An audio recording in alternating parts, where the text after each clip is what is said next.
Hello, guys. How are you? I'm so excited to talk with you guys today. How are you doing? I am good. Excited to be Good, here. I'm good. good. Nice to see Love you it. guys. These past few months, we've been talking about our journey into motherhood and everything oral health. So I'll kind of start with the intros first. My name is Kellee. I'm a registered dental hygienist and I am a birth ambassador. I am a mom of three girls, so I am just surrounded with kids all day long because I also work at a peds office.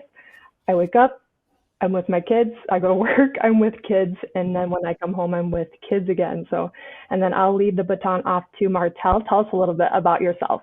Okay, hey everybody. I'm Martelle. I'm a dental hygienist. I run a nonprofit organization called BrownGirl RDH. You guys probably have heard of it. I have four kids, 16, 10, 7, and a 1 year old next month.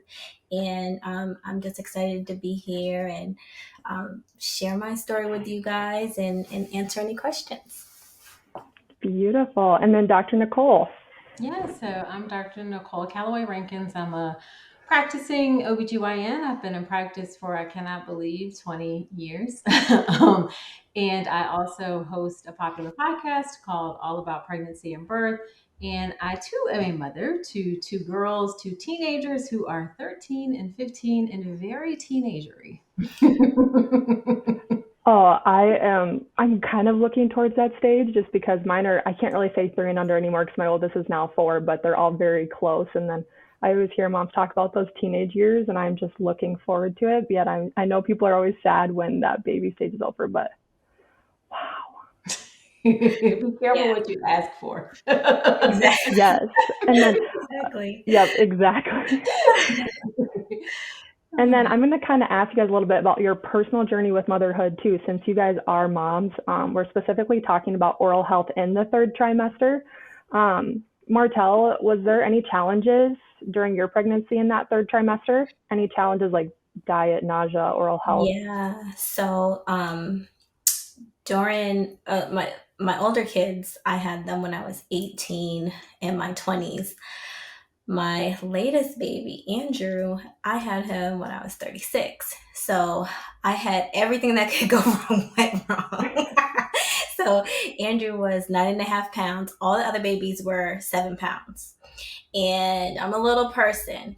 And I had nausea. I was eating ice terribly. I kept eating ice. I even bought an ice maker from Amazon.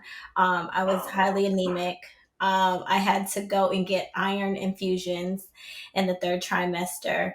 Um, I had restless leg syndrome. So every time I would lay in the bed, my legs would just feel uncomfortable.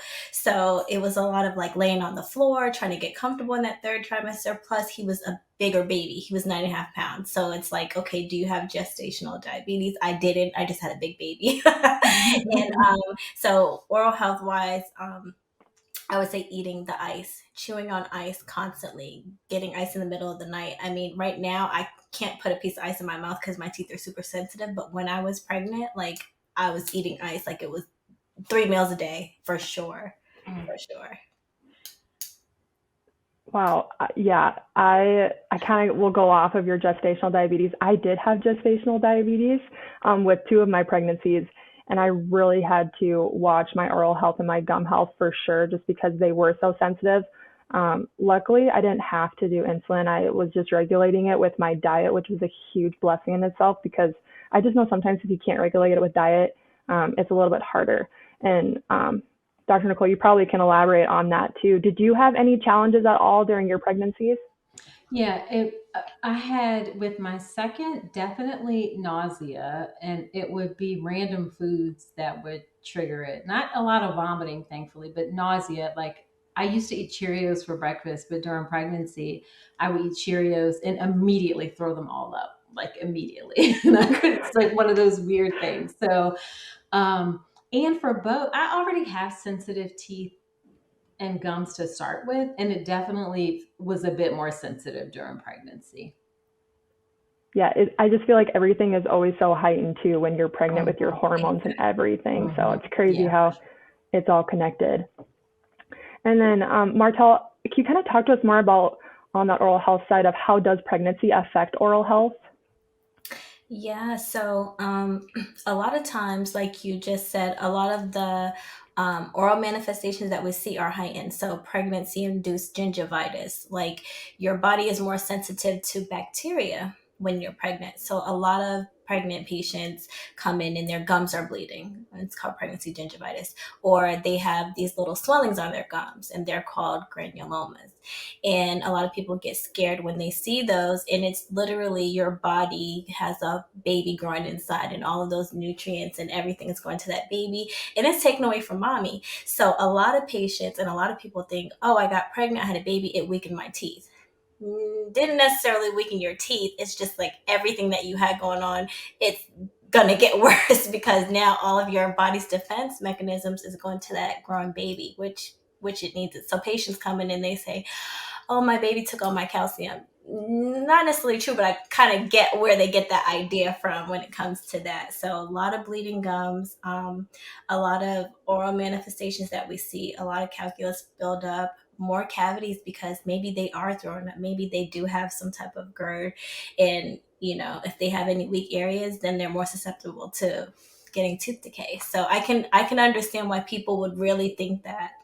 So Yeah, that was so good. There were so many good nuggets in there. That was so good.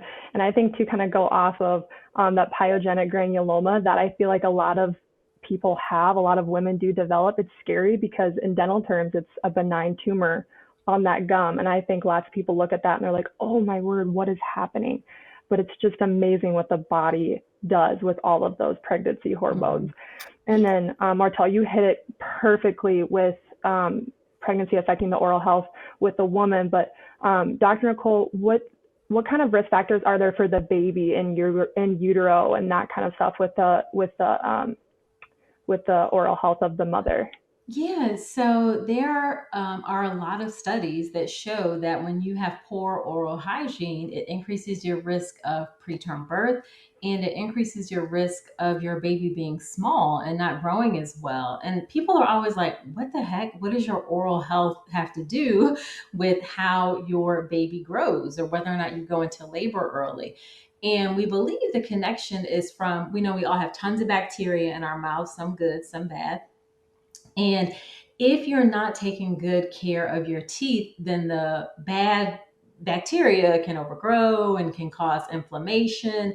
And when you have this inflammatory state in your mouth, our whole body is connected. And those bacteria can lead to kind of a inflammation throughout the body, potentially affecting the placenta and the ability of the placenta to do its job and do its function. We know that's kind of a big picture view of how we think it works. We don't know the exact mechanism, but we know that it's related to inflammation and how those bad bacteria can impact your entire body.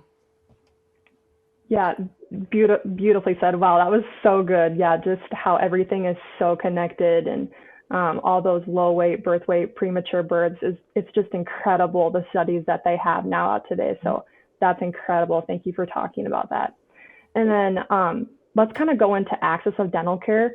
Dr. Nicole, do you see that as a barrier for a lot of your patients? I do actually, especially for patients that have Medicaid for insurance. So Medicaid is funds about actually 40% of births in this country. Medicaid is a government insurance program for people who have lower income. And sometimes not all dental providers will accept Medicaid, and it can be challenging for people to get appointments. And the other access to care issue that I see is that sometimes people freak the blank out, insert adult language, as my children say. when someone when someone is pregnant, they are like, "Oh my God, like there's a baby in there. What are we supposed to do?" And they're like losing it, and they don't want to touch the person. And you're like, she has an infection in her mouth, like we need to get this under control because it can have those negative consequences that I talked about. So sometimes people are reluctant to do x-rays on the mouth, They're reluctant to treat like infections, and then those insurance issues. And I've got to be honest, I'm an OBGYN, obstetrician, gynecologist. My area is well down here, up here. Okay. So we rely on our dental colleagues in order to address these concerns. So not infrequently, we're writing notes like it's okay to do a shielded x-ray. Please give her antibiotics. Please give her pain medication for treating her teeth issues, because this is really important to address. Yes, and then just kind of going off of that, Martelle, with the access to dental care, kind of going more into the information that parents don't typically get when their baby's here, like bottle carry, sharing spoons, that kind of stuff. Do you have advice for parents? Yeah, so I loved everything Dr. Nicole was saying. And as she's talking, I'm thinking about, wow, when I was in dental hygiene school, we talk about medical emergencies. And one of those things where patients that were pregnant were like, oh, they're high risk. You would think they were high risk for. So it's like x-rays, and we can't treat them in their first trimester or their third trimester, and get a medical clearance for taking x-rays. And she's right. When pregnant women come in, it's just like the cleaning, the preventative aspect of care would actually help that patient. But we always turn them away. Go back to your OBGYN and get a clearance. For what? To get a cleaning. So it's just like, I understand there may be some high risk factors, but dental professionals are reluctant for some reason, very, very reluctant to treat pregnant patients. But back to your question. Yes, so patient education. A lot of moms, and it's not even an age thing. A lot of moms, they share foods, vertical and horizontal transmission when it comes to cavities. So babies are not born with the bacteria in their mouth that causes cavities or gum disease. They are pretty much inoculated with that bacteria, and that comes from sharing foods, sharing utensils from siblings or from mom and dad. If you're a parent and you have a lot of tooth decay and a lot of gum disease, and you're cleaning the pacifier off with your mouth, or chewing food up and giving it to your baby, or putting things in your mouth to clean it for the baby, like you're pretty much, giving that baby an infection. You're giving them the bacteria that's gonna turn into, if it's the right environment, cavities or gum disease, because they're already predisposed because of genetics. But then here you go with this. I always tell patients, I tell them, if you have a big cavity and it's one tooth, that bacteria gets in your saliva and it starts spreading to other teeth. And if it spreads to other teeth, then guess what? All of the other areas in your mouth that are weaker become cavitated. You get cavities.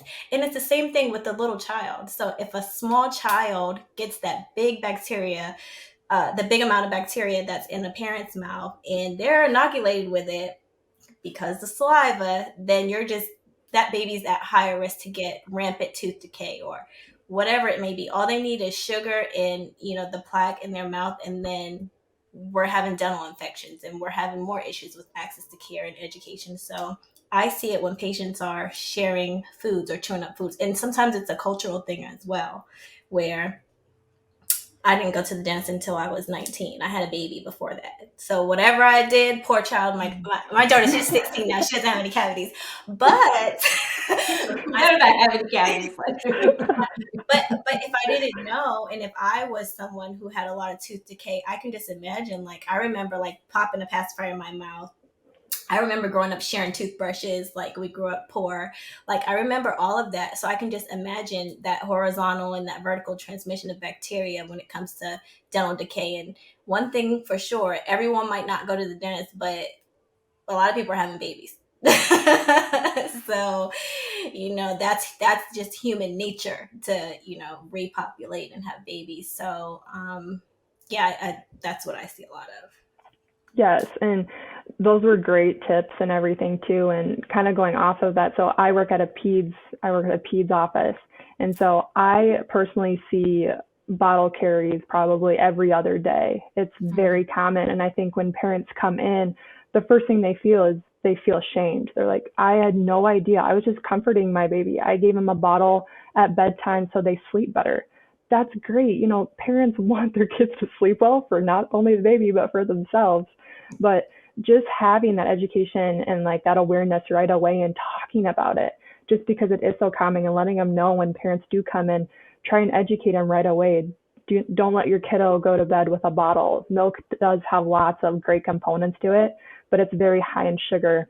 So I think just talking about those tips at home too with family and friends will really help alleviate all of that bottle carries. Dr. Nicole, do you have any advice or resources for your patients? Yeah, so I think it's just really important what you said about not feeling any shame or guilt, if things happen and you realize that maybe you could have done something different.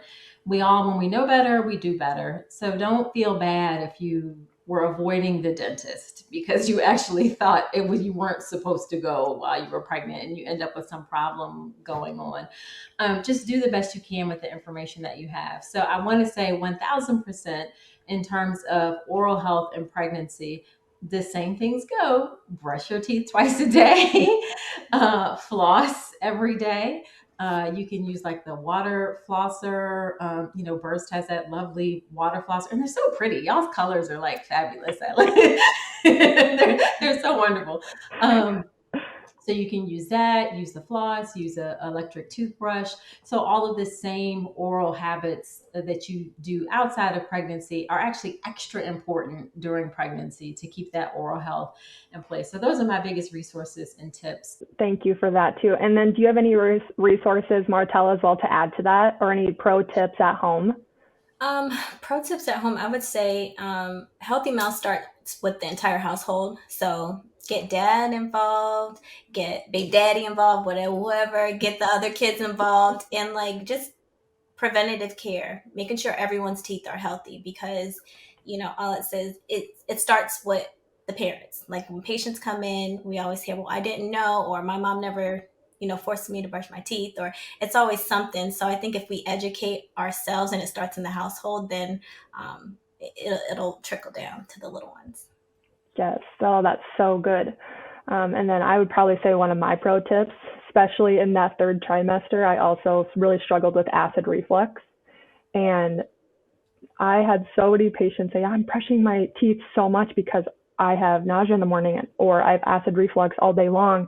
And my teeth just feel so gross, which I get it. That acid in that stomach acid it's not great. But I just really encourage all of those mamas out there, if you are struggling with acid reflux, to wait at least 30 minutes until brushing your teeth, because of all of that acidity in your mouth. It really does damage your enamel, which does not seem like it would, but just waiting that 30 minutes or swishing with water, that will help too. So that's one of my main tips. But awesome. I just want to say thank you guys for joining me. I loved all of those good nuggets of information. Dr. Nicole, Martelle, you guys were beautiful. Do you guys want to say your profiles or anything where people can reach you, or if they have questions at all? Yeah. So I'm easy. My website is drnicolerankins.com. My favorite social media platform is Instagram. I'm on Instagram at Dr. Nicole Rankins. And please check out my podcast. It's called All About Pregnancy and Birth. That's my passion, my baby. I share birth stories. I talk about topics, and I interview experts about different things related to pregnancy and birth.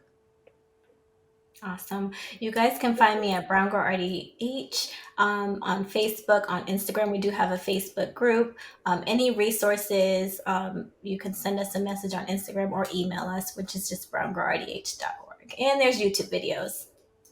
Nice. Love it. Well, again, thank you guys so much. You guys were great. Thank you. Bye.